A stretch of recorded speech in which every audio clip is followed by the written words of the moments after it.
Hello and welcome back to the Customer Conversations podcast. I'm the host, Sean Boyce. I'd like to welcome our guest today, David Greenberg, who is the SVP of Marketing at ActOn Software. Hello, David. How are you? And thanks for being on the show. Hi, Sean. Doing great. How are you doing? Doing quite well. I was trying to do my best to stay cool out here in Philadelphia. It's been a hot couple of days. Especially indoors. Indeed. Thank goodness for central air conditioning. So thank you for being on the show, David. I know you have a tremendous amount of experience in marketing. We have plenty of stuff that we want to talk about here today, but before we kind of dive into that, can you give us a little bit more background on yourself, your expertise, and how you came to become the SVP of Marketing at ActOn? Yeah, sure. Long ago, I began my career in sort of the demand gen area in marketing. And actually, before that, I was in sales. So I would say I spent about the first 3-4 years of my career in sales, selling web analytics when you sold it to IT teams a long time ago. And honestly, I only bring that up because it really gave me sort of an appreciation of the sales mindset and how hard it is. But about 3-4 years after that, moved into marketing and really started sort of in the demand generation area, running campaigns, generating leads, working with the sales team, doing industry campaigns. And I would say early in my career, I did a lot of different areas. And, now I'm sort of like take a little bit of pride on having touched many different disciplines inside of marketing. And maybe for the last 10 years, I have been running marketing teams in high tech. Not all marketing technologies. It's been quite a gamut, to be honest. But recently, I would say I spent a lot of my career has been in running marketing at MarTech organizations. I have to imagine that perspective is helpful. I know for myself in my career, doing a lot of work in product, having been in the different roles, functional area-wise, building software companies has helped tremendously. So that perspective has got to be beneficial. No, absolutely. And it helps at two levels. It helps one, so you know how the business operates in those various corners. But I also think it helps, frankly, give a lot of empathy and understanding with the team that you're building underneath you and understanding how their world works and what the real mechanics of the job is. And otherwise, how do you build them up too? So I think it goes both ways. Agreed. Well put. And if you could, for our listeners as well too, give us some more background on what ActOn software is. Yeah, absolutely. ActOn Software is one of the original pioneers in the marketing automation space. Was born about 14 years ago when all of marketing automation and a lot of MarTech was just emerging. ActOn has,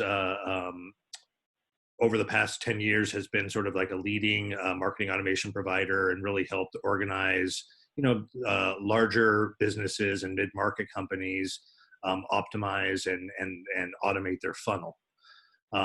Interesting that you ask. We're actually recently have had some very large announcements that I won't go into too much detail, but we recently have done a major product launch and talked about our next step strategy in the company. We are a growth marketing platform, and really what I mean by that is we help bring the power of marketing automation well outside of just lead generation, but we also help companies build great brand experiences, automate the customer life cycles, as well as drive more product engagement. We are finding much more of our customers and much more of the consumers and buyers out there are in a lot of control of the buying over time. And because of that, the opportunity and the importance of engaging sort of post-purchase is more important than ever these days. And, the term growth marketing has been talked about, a marketing and emerging marketing discipline that's really kind of trying to think a little bit beyond the lead all the time and trying to think about where do you apply those marketing disciplines to help grow the business the most and not just be myopically focused at the top.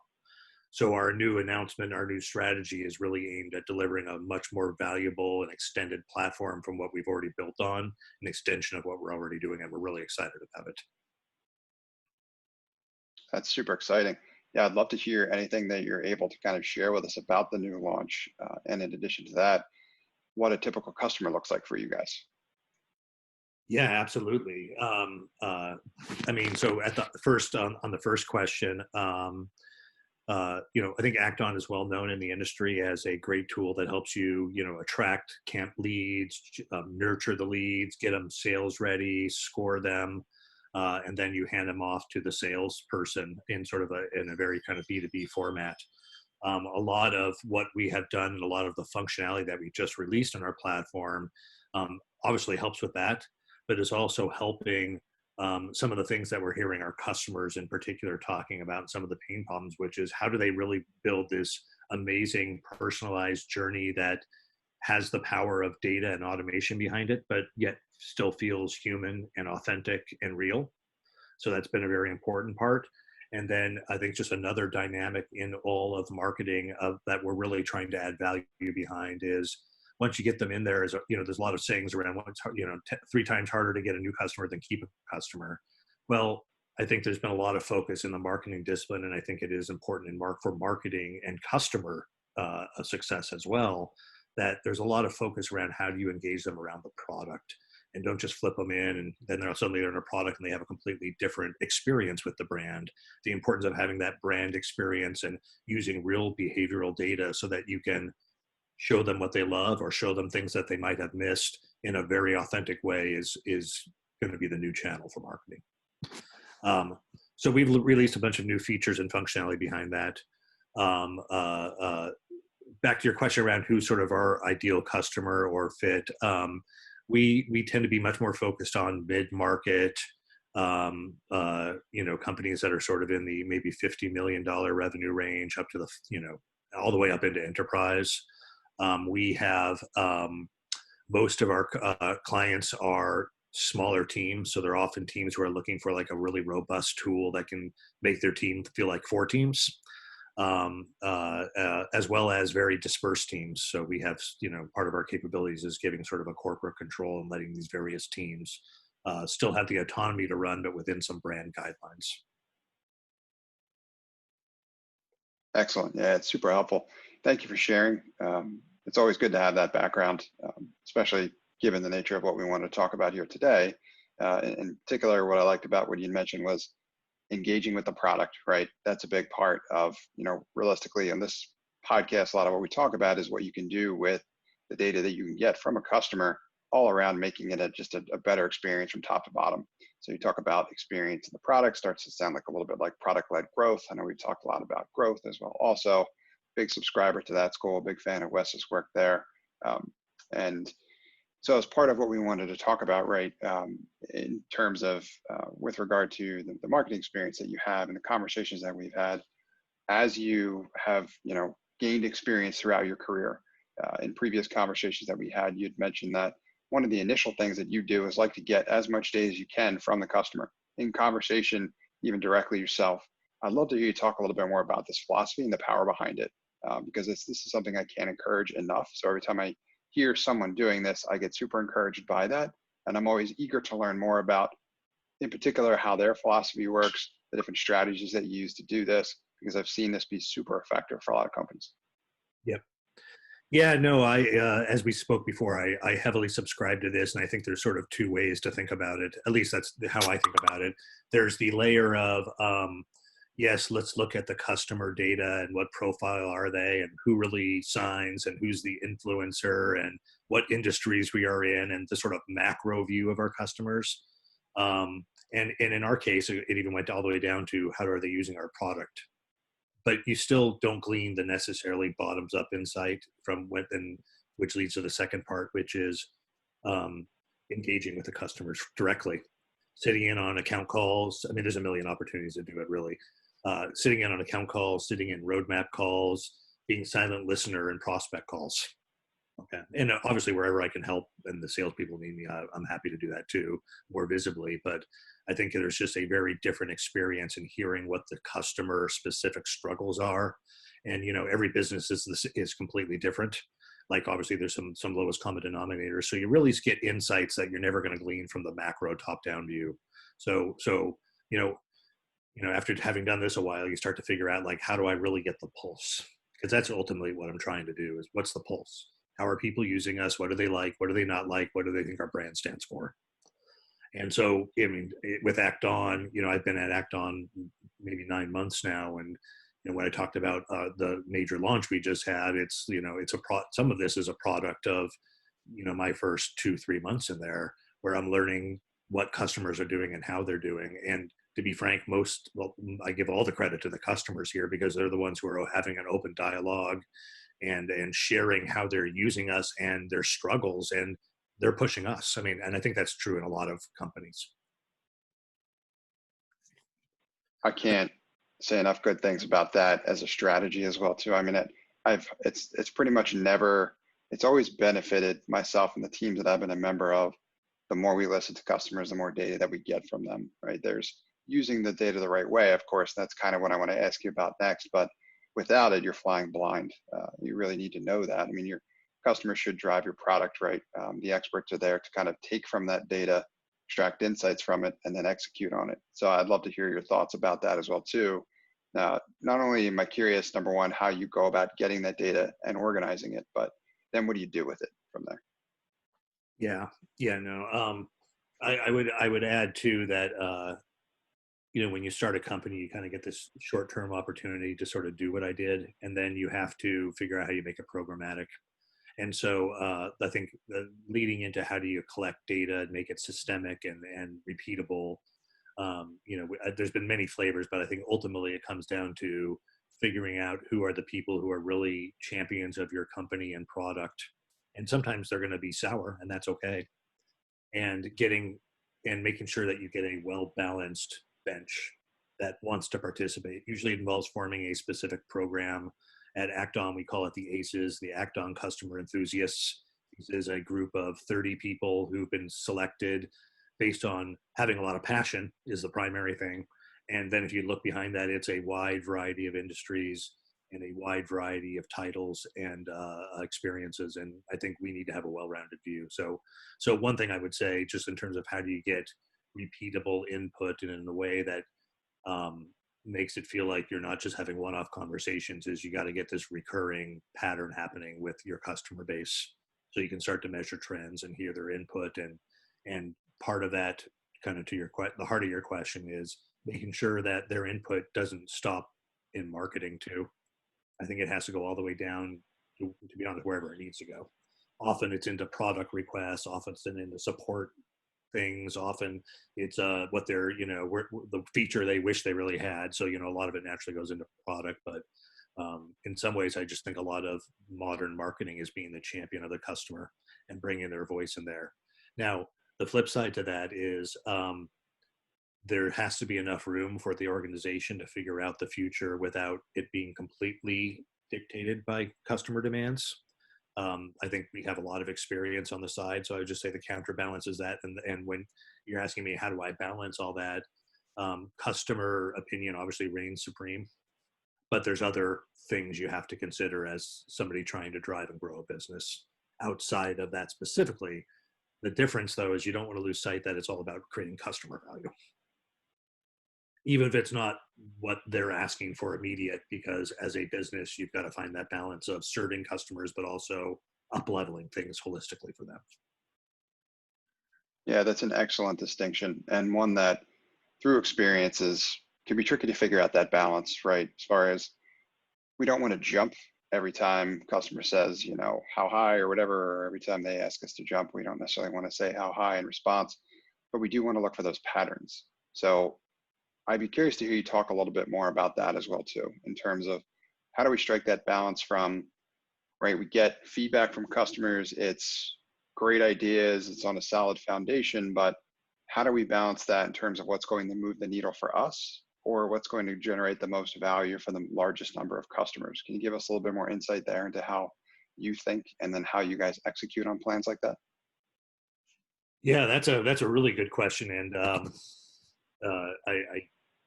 there's definitely no one size fits all and everybody's exactly the same on this one.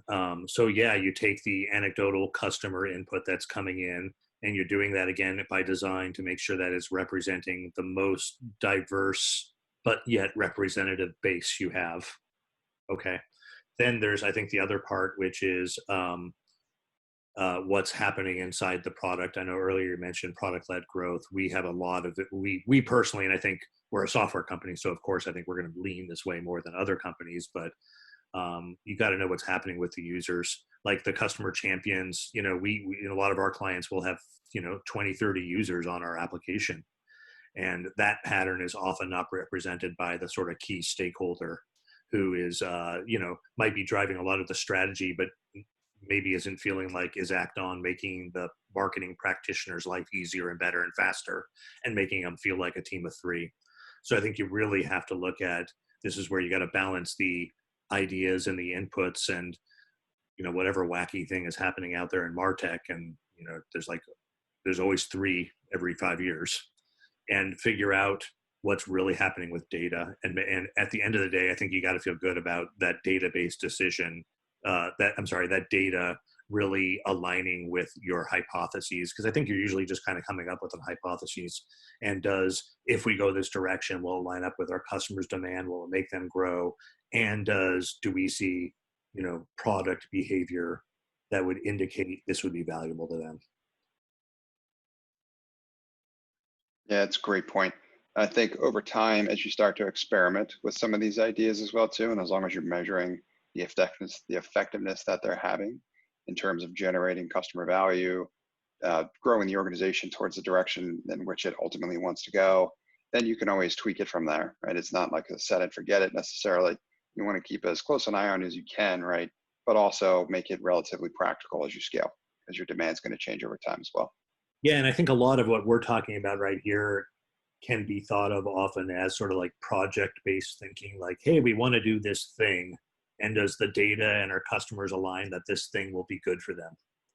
So I think that's an important. There's another layer that's more horizontal in nature about all this, which is balancing against systematically. I mean, we use NPS, and people use different things all over the place, and I'm not here to get into a philosophical conversation about what you prefer to use, but that's where it's important to make sure that you're baselining consistently, and because that's what will smooth out the rough edges when you think about everything through a project. So we have regular surveys that we send out every month and a half, as well as an NPS event that happens in our system. So we get just more baseline, and obviously you want to see things going up and to the right.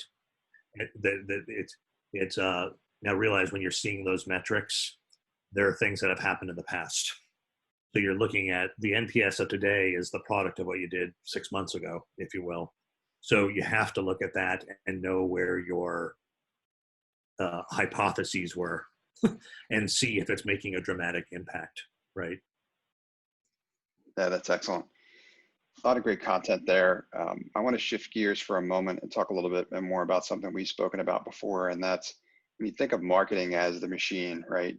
And building that over time to be effective for the organization, but in particular, right, talked about how you have expertise in sales, come from that as a background as well too, lead generation, these types of things. And that's obviously tremendously beneficial as you move your way into marketing, and then you develop skill set there because you have both perspectives.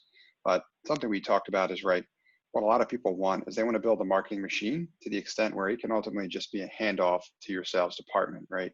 I'd love to hear you talk a little bit more about this, because I know you have a lot of experience here as far as what's reasonable given the nature of where you might be today, and what are some of the early things you can start doing in order to build towards that direction. And then, what are realistic expectations in terms of how seamless can you ultimately make this transition? And then what are the different phases of getting there over time? Yeah, interesting question, and I think there's probably been a million companies that have tried to make this whole thing just be a big machine, and I think just kind of on the setting expectations, I think it's a never-ending path to optimize. I don't think there's ever a time. Now, everything I say here is predicated on what kind of business model you are. There's companies who don't even have sales teams, and it's completely product-led growth oriented. You get onto the product and there you go, and you're on instantly. And then there's the more traditional, like, call a salesperson and we'll show you how this thing works type. So you got to balance all that. So in terms of handing it off to like the salesperson, I think there's a couple just really important things. First, you're not going to get it right in the beginning. And if anything that's important on this is having alignment with the sales organization on this. Um, I see too often where people try to design a system where the expectation is every single person that you pass over to sales is like ready to buy. Now that you can design it that way, which means they're filling out the contact sales buy form. Then great, they're ready for sales because they're clearly ready, right? They're opting into it, so they know they're there. But that's pretty one-dimensional. And so what happens, you see, and obviously we're ActOn is very, we have many layers of scoring depending on customers and users and prospects. But this is where like scoring comes in. So I think one, you just got to accept that it's a journey. And I think most companies, again, every company is different, acknowledges, and in marketing in particular, like you can't control noise that comes in from leads. And it's also not a bad thing when you get a lead that's not ready for sales. I think you get these leads, and like part of marketing's job is to get people who are starting to understand who the brand is and starting to understand and getting the right to have the conversation, especially in this day and age where you can't just, push marketing feels like a thing of the past with some exceptions. So there's the point of when you're starting on the journey of creating this wonderful machine that just feeds ready to buy leads to sales. It's like there's a reality of there's many shades of gray. Then there's the from my own experience, I would never start with it so constricted that you would miss stuff. So you got to start a little bit wider. And as you start a little bit wider, you're going to start getting more data. And as you start getting more data, you're going to actually see what are the deals we're winning and go back with real data and say, these three things are very important. One of the classic things we hear a lot with our clients, and probably true with us too, is if you visit the pricing page multiple times in a couple of days, that's a strong buying behavior. That's not new. That's true for any market, I would think, for the most part, because it shows you're interested and you're past the educational phase, et cetera. So I do believe companies can find very strong very strong signals of buying intent. But that doesn't mean ready to buy always right away. So I think there's an expectation setting and nuance you have to have in that. Secondly, you got to look at it quarterly. You set it and then it never gets better. Every quarter you got to look at it and have a fine-tuned in agreements with your sales partner, whoever that is, especially if you're leading the marketing team. Like last thing you want is the sales and marketing function to be massively aligned. Likewise, you don't want to be generating a bunch of leads and having them sitting on the table. So I don't know, at a high level, that's what I would say is set the expectation that it's not perfect and it's a journey, and then start a regiment with your sales partner or stakeholder on the side around looking at real data of the quarter. And what you're trying to do is just improve every single time. Like, I don't know if you ever get to 100%. It's kind of feels like a long tail curve that never really hits zero in some ways. So that second thing I just say to the audience and in general is, in today's age, people don't like being treated like machines. And so I think it's an age where we're on the back end of all of this, which is the need to feel consumers and buyers want you to know them, want you to understand and respect them, want you to not spam them. They want you to have it be permission based. So everything I'm talking about here has to also fit around this new consumer paradigm where brands aren't in control of what the lead does all the time. And I would say generally there's a totally different expectation today than there was 5 years ago around when I'm ready to touch base with you, I'll let you know. But until then, don't cold call me. And you can, and I personally find it off-putting, but you hear it all the time. And so a long story is the style of what sales and marketing mean now has changed a lot along the way as well. Yeah, that's a really good point. It certainly has. I've experienced it myself. I know I just got a message over LinkedIn today, and I probably get half dozen to a dozen of them every day, but it's always some form of poorly formatted cold outreach, and it's just turns you off almost immediately. But I got a message today, it was a legitimate message, and I was actually surprised. Like, oh wow, I got a real personal message from someone I want to speak with. And like you said, understanding that that's how the world works now is a huge advantage. So you have to, it's almost like, the experience, like you said, the experience that you were looking for, the experience I'm looking for, this matters. It matters a lot. And there's a lot of examples out there how to do it the wrong way for whatever it is that you may be looking for. You need to ensure that you're doing it the most effective way possible, related to what your buyers and your consumers are expecting of you when it comes to that type of behavior, because it can always be improved upon. And then thinking about this process as a journey is also critical, I believe, too, because it's not a set it and forget it, right? See this a lot in product, especially too, as in neither your product nor your market is static. Both of them are dynamic. They're ever changing, ever evolving. The idea is to keep the two of those as close together as possible. But that's a journey. It's not a destination, right? So like you have to get comfortable with that. It's going to expand, it's going to contract, but you keep it within a reasonable threshold. Over time, like you said, you should ultimately wind up continuing to go up and to the right. Yeah. Awesome. And it's part of what you started to mention there towards the tail end of that last response, started talking about kind of the future. And that's one of the last questions I have for you here with regard to this content is, what's next for marketing tech? Like what's coming and what should we be prepared for? Oh, the mystery. Yep. Well, okay, so this hits a little bit on what we were just talking about, which is there is and continues to be just a major transformation on how people buy. I think you and I maybe have mentioned this the last time. Earlier in my career, the marketing job was to get somebody to fill out a form so it would go to sales. That's what all of marketing was thinking about, is how do I run campaigns? How do I get leads? And leads are, and for every business, obviously very important. They have their place. It's incredibly important. But I think the thinking about get it in there, pass it over to sales is where the real thing has changed. So just, I think there's just got a general understanding that buyers are in much more control and their behavior has completely changed, accelerating. It feels like people don't buy by going to your site and reading your data sheets anymore. They go by G2, their peer network. What does social say? Search. And maybe they engage with you at the 30-yard line, 10 years ago. Now they engage with you at the 90-yard line. So I think the point being is that as marketers, it's really important to know that not only this kind of goes back into the experience is king and trust is paramount. People need to trust your brand in this day and age.